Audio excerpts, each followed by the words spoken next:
Spirit One customers say the defunct Portland internet service provider continues to take automatic payments from their bank accounts, months after it stopped offering service. They say they have been unable to reach the company to demand that it stop and, in some cases, have had to switch debit cards or close credit card accounts to stop the auto payments. "I am not out a lot of money.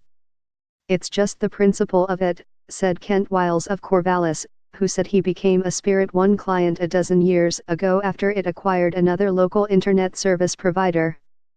Like many other Northwest Internet customers, Wiles lost access to his internet service in September when Spirit One's email service abruptly ceased.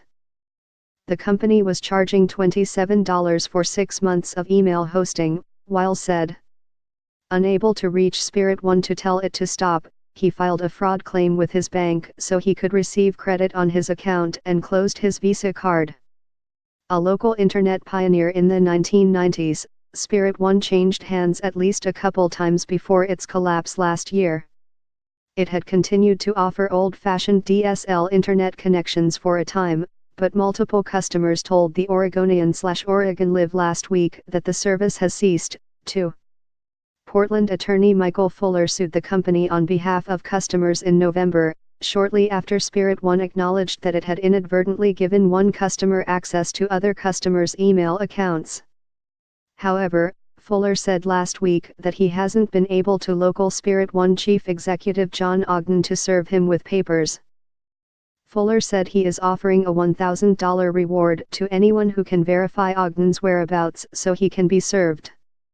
Ogden didn't respond to an email seeking updates on the company, explanations on why it's still taking payments from customers, or his current location.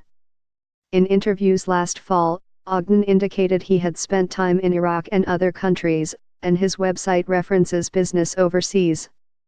Beth Stoner of Happy Valley had been paying $11 a month for her email service and said Spirit One continued to deduct payments from her account long after service had stopped.